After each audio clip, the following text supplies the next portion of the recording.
You're looking good. You who are all 3 steps above average. I'm Kendall Bryan Hunter. This is my podcast, The Eyes of Faith. Just you, me, and the truth here. And, I'm also the author of this book, Consider My Servant Job. Christmas is coming. The goose is getting fat. And if you have some questions about the book of Job in the Old Testament, if you're looking for answers, for wisdom, for questions about life, I recommend getting a copy of my book. You'll feel great once you buy it. You won't have the anxieties that you had beforehand. So let me do a little bit of adjusting here. Sorry, it's just weather. I'm not supposed to do that, but my nose has been a little bit itchy. It's that whole weather thing when it gets December. And yes, this podcast is a safe space for Christmas. So here's the lead story. We're going to take things easy for this weekend. It's Thanksgiving weekend, the 4-day weekend we get once a year. You're traveling, people coming or going. And let's take this easy. So I'm going to do another Life Some Pointers. Life Some Pointers number 2, where I talk about things to add to your skill set toolkit. Each of you has a skill set toolkit, skills that you learn, language skills, research skills, study skills, your degrees, your certifications, your life experience. So we're going to talk about things you should add to it. Now, the first thing I think you should add to your skill set toolkit is the ability to write AI prompts. It's funny, all the career advice I got in middle school and high school, nothing about the need to write prompts for artificial intelligence.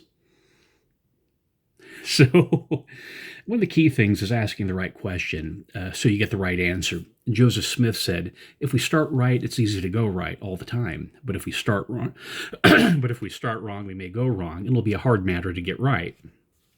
You all learned that with following directions and getting off your GPS directions. But this whole thing about starting right applies to good prompts. My father, when he was at BYU, I can't remember, it was maybe been a chemistry class or physics class or something.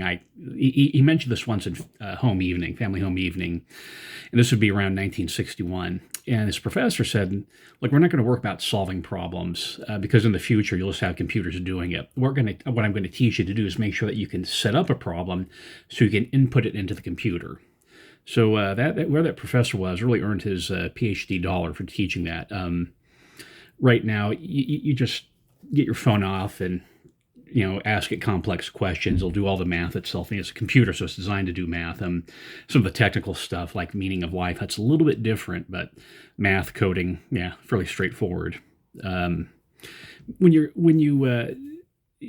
writing prompts, use right phraseology, be very concise. Know that the earlier statements are weighted heavier than the later statements. Be clear, concise, and pithy. So writing AI prompts, maybe that's your New Year's resolution. I'm just trying to help everyone get along here. Here's another thing to think about: the ability to discern advice given. That is, when someone gives you advice, can you know this is good advice or bad advice? Stop and think about that. This comes from age. But a lot of advice givers. But you have to have a filter. Is this good advice or bad advice? You'd be able to sniff it out, get a feel for it, whether you're getting something right or wrong. The vetting process, that's the expression I'm looking for. The Bible, which is our friend, or safe for Christmas, safe for the Bible. Deuteronomy 19:15. It says, at the mouth of 2 witnesses or at the mouth of 3 witnesses shall the matter be established. So just don't go off on one advice. Don't just go off watching one documentary or one YouTube video. Triangulate it. Get a 3-legged stool. More legs, the more stable it is. This advice could be helpful. It could be well-meaning. Sometimes the person likes being in control. These people who like organizing big bashes, parties. They like popping off in quorum or Sunday school. Just always keep your antenna out for things like that. People like answering every question in class, little bit like Hermione Granger from the Harry Potter movies. Some people just want to control people, like people on the chessboard. So when they're giving you advice, maybe a control issue. Sometimes people are just honestly mistaken. Sometimes people make the error, what's called hasty generalization. Hasty generalization. This is an example of it. So you go to this is an example from Stephen R. Covey, 7 Habits of Highly Effective People. Put that book on your Christmas list if you don't have it already. But you go to the optometrist, the eye doctor, and you say, look, I'm having problems with my vision. So the doctor goes up there and says, oh, you're having problems with your vision? Let's do this a little bit more Elvis-like. You having problems here? Here's my glasses. Put them on. They work perfect for me, and they'll work perfect for you. You see the problem with that? You're a different person, so sometimes the advice may not apply to you. Elder Neal A. Maxwell at BYU, so he's a member of the Quorum of the 12 Apostles, probably the most eloquent, or most, I should say, eloquent, exquisite speaker we had. If you really savor language, like you do a nice Thanksgiving turkey, read his talks. But he'd occasionally give talks called Insights from His Life. Now that's helpful in the same way reading a biography can be helpful, but you may be in a different situation. Certainly, Elder Maxwell never had to worry about AI prompts. Same thing with James E. Talmage or B.H. Roberts or Orison Pratt. So keep that in mind. How you sort it out, get multiple opinions, a second opinion from the doctors. Another place is to study wisdom and religious and wisdom literature. Make sure you're studying the scriptures, paying attention to the wisdom books of the Bible. Advice. Recognizing others' strengths. Do you see people as assets or liabilities? I think it was Jean-Paul Sartre famously said that hell is other people, which Joseph Smith said a similar thing, talked about heaven being a sociality of the continuation of the sociality we have here. Paul's analogy of the church as a body, that you have different organs. You have your ears, your eyes, your mouth, but you need all the organs for the body to function. And people, kind of have issues. There's always status seeking, formal and informal power structures. People coveting a position. If they can't get the position, they'll sort of be the class clown or the loyal opposition, which that's been talked about in General Conference. There's no such thing as loyal opposition in the church. But, make sure that you recognize the value that other people who can contribute things that you may not be able to contribute to, people who speak different languages than you. In the third Wizard of Oz book, I know the Wicked movies have come out. Now, I haven't seen them. I'm not their target demographic. I prefer machine guns, dragons, and robots. I've read a lot of the Oz books. I can't remember where I stopped. I felt like they're getting a little bit repetitive. This is the interesting thing, because the Wizard of Oz book, there's a strong sense of satire in the books, which, because of the 1939 movie, got lost. That's the version we think when they think of the Wizard of Oz. We think about the Judy Garland movie, as opposed to the books, as there's a little bit jolting when you read the books. The Harry Potter movies are actually a little bit more faithful to the books, but the Wizard of Oz movie is a little bit different. So I'm getting off track, but what happens in the third Wizard of Oz book, they talk about the army that's controlled by the Tin Woodmen. I didn't say Tin Woodsmen, I said Tin Woodmen. And he says that, I have in my army 8 generals, 6 colonels, 7 majors, 5 captains, besides 1 private. Now, that's funny, because everyone wants to be the general, but the private one is actually doing the work, and it's very top-heavy. The little guy, the grunts, to do all the work. And you see that recognizing everyone can't sit on the stand. I guess another way to express that, and recognizes people have different strengths other than you. Now, when you work with people, you have to keep in mind something that's been called the double effect. It was first formulated by Thomas Aquinas, but the principle is this. Things can have a good and bad effect. They can have a good effect, and they can have a bad effect. And when you're dealing with things, you always take trade-offs and opportunity costs into account, the trade-offs. People have strengths, people have weaknesses. And the trick is to reinforce the strengths and minimizing the weaknesses. Um, you know, okay, I'm an alumnus of BYU, so I'll talk about this. There's been, you probably heard about this on campus. It's very legendary. President Ernest L. Wilkinson. So I recommend reading the Centennial History of BYU School of Destiny. But Ernest Wilkinson was a very great visionary person. And Stephen R. Covey talks about him in his books, Not My Name. Boyd K. Packer talks about him, But My Name. And the reason why BYU is so big and such a large campus, not including the future medical school, is because Ernest Wilkinson did a really good land grab. He was very intense about buying land, setting up BYU, buying land with it, and he had the full faith and support of David O. McKay. David O. McKay backed up Ernest Wilkinson. If Ernest Wilkinson was a problem, you all know he could have gotten rid of him really quickly. You understand how things work in the church. So he was a very visionary, dynamic, and he sense of purpose. And yeah, he worked for BYU for $1. He's a lawyer and he made a lot of money, so he just worked for BYU for the token $1. You understand that and that. But Ernest Wilkinson was a real pain in the tush. He is very difficult to work with, and is a bit like Dennis Rodman. Good basketball player, but just he has a lot of negatives, and sometimes the negatives aren't worth it. And Stephen R. Covey talks about this. He'll talk about this unnamed university administrator when you read Seven Habits or The Eighth Habit, and he's talking about Ernest L. Wilkinson. And it's the same thing as that. He did some really kind of odd stuff that really would have pushed the envelope. If he did it nowadays, he certainly would have been pressured to leave. But there you go. There's that double effect with Ernest Wilkinson. Now, talking about the double effects, people have strength and weaknesses. There's a threshold of lethality, that there's a win-win or no deal principle here.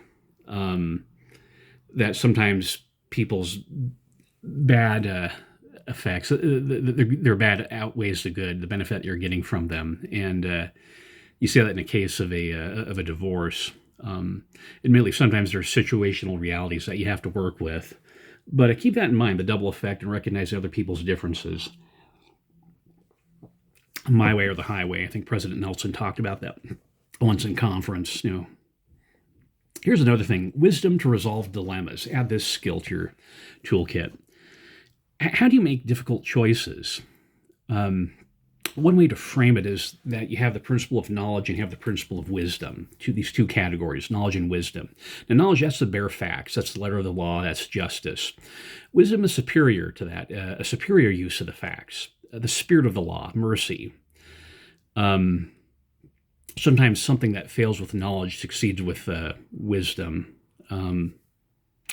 Think about it this way. This is from David A. Bednar, Elder David A. Bednar of the Quorum of the 12 Apostles. Now, he was once asked in a missionary conference by the missionary, okay, what's the worst sin you can commit?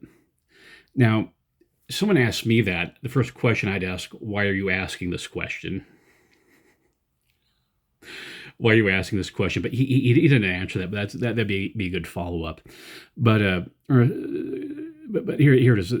The answer, according to the Book of Mormon, the worst sin you can commit is perdition. In fact, it's in there in the Book of Mormon, the three sins: perdition, murder, and adultery. So there's really no confusion about it. And that's interesting why someone would ask that. It's, okay, aren't you reading the scriptures? It's in there.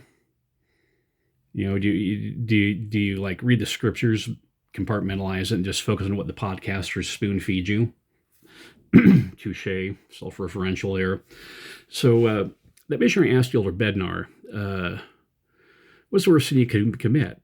He didn't give the knowledgeable answer. He gave the wise answer. And the wise answer is this: the worst sin you can commit is one you think you can get away with.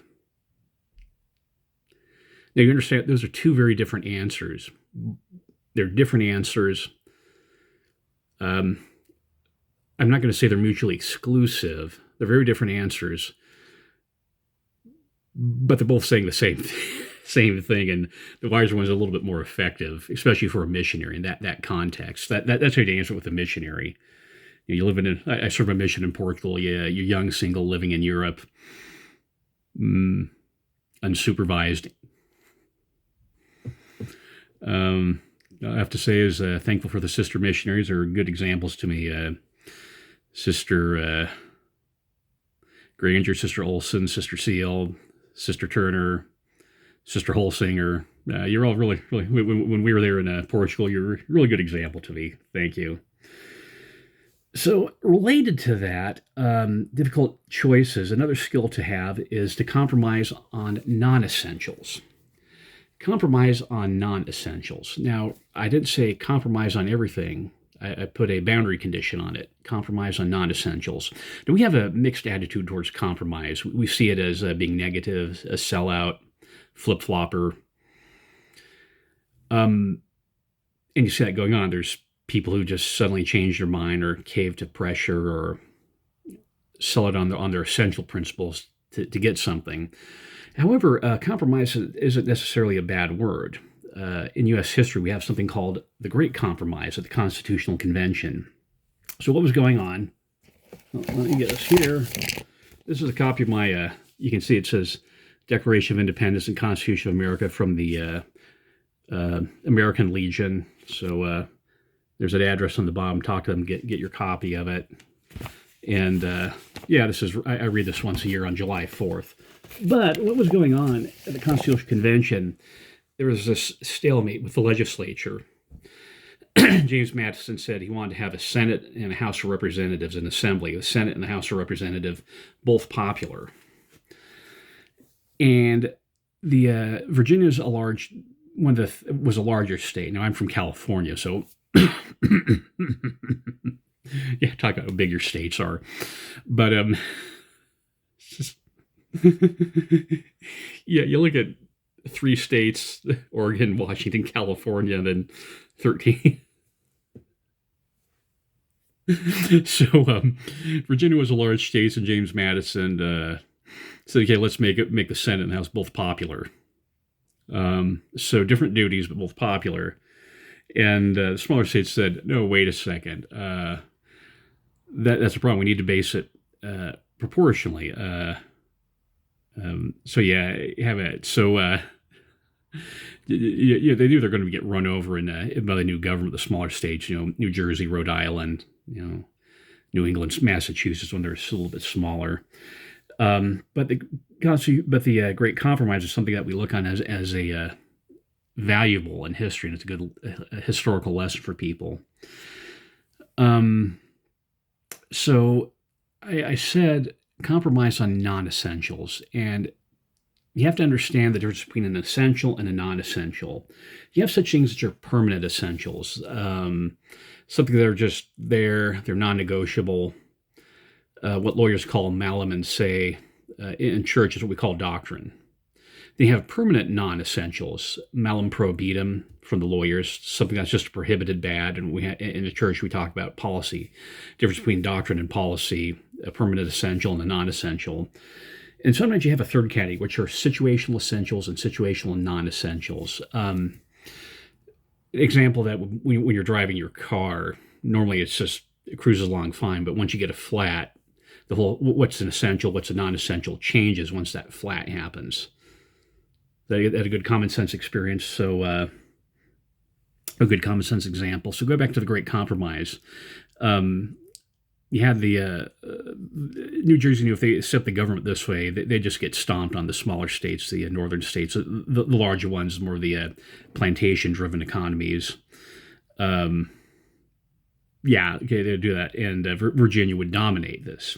So it was a stalemate. So the thing is, what the dilemma was with the population, if you have more people, you have more say-so, and so the larger states would have the greater impact.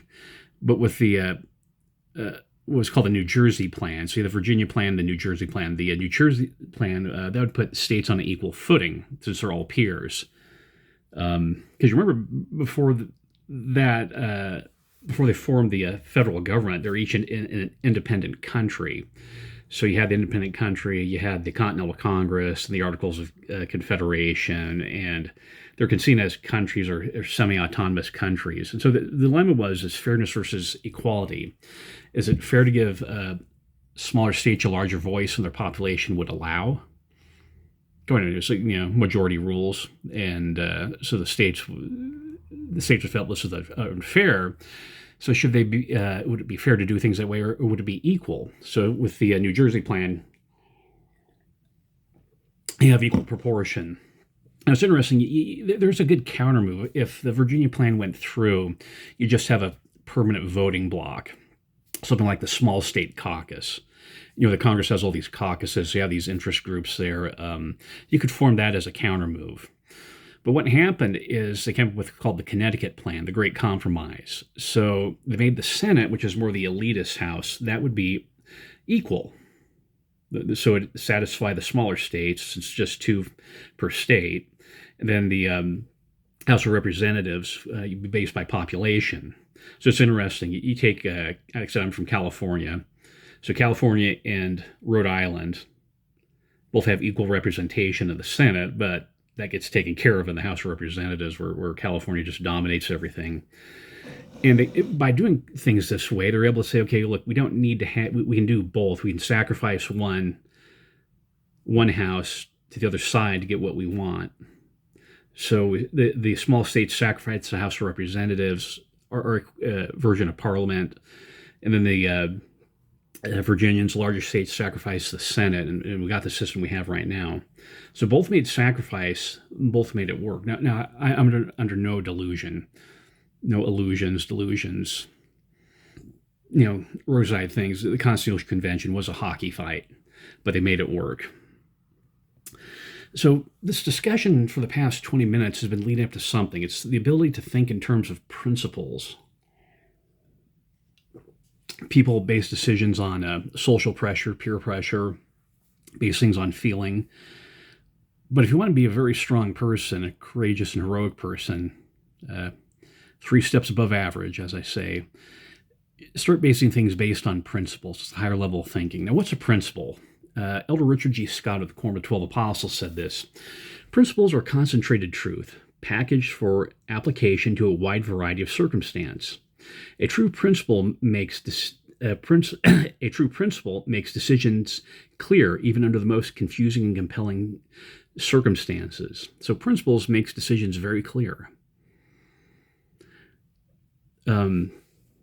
Here's this principle of good health.